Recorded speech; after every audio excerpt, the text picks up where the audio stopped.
sen jälkeen se vyöry on niin tullut ja aina on enemmistö sanonut vuodesta toiseen. Se tietty enemmistö on sanonut miten menee. Ja huippuhan oli tämä, kun sama enemmistö on sanonut lain.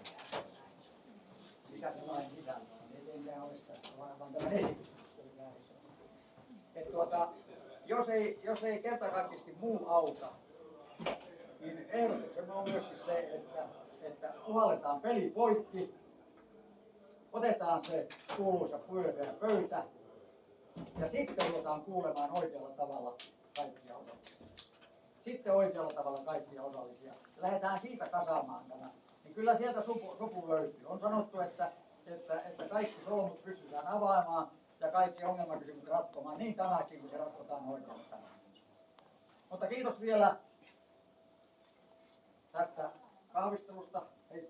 Tässä on se, joka maksaa tuolta niin laskun. Niin.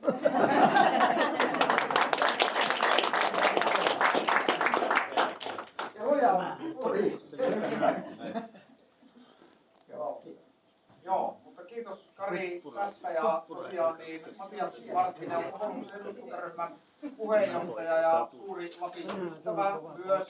Toki hänellä on merkittävä vastuuta suurimman eduskuntaryhmän puheenjohtajana sitten niitä aivan laidasta laitaan ja nyt viimeisimpänä tehtävänä pääministeri on uskonut Matiaksen käteen tämän ei enempää eikä vähempää kuin Suomen talouden tasapainottamisen, josta tasavallan presidenttikin taisi sanoa, että tästä on 4 edellistä eduskuntaa epäonnistunut, niin nyt sitten Matiaksen hartioille vähän pannaan odotuksia, mutta ehkäpä hän kuulee myöskin kaikki nämä meidän toiveet tässä näin ja toivottavasti sitten ratkaisee parhain päin. Ei varmastikaan tässä yhteydessä voi Matias ottaa kantaa asioihin sillä tavalla, mutta pystyy kuulemaan ne meidän viestit ja toiveet sitten, mitä ikinä haluattekin esiin nyt sitten nostaa. Mutta haluatko Matias jotakin muuta esittäytymiseksi sanoa? Sullekin riittää kyllä kahvia, Tuomas toi oikein. Jaha, kiitos.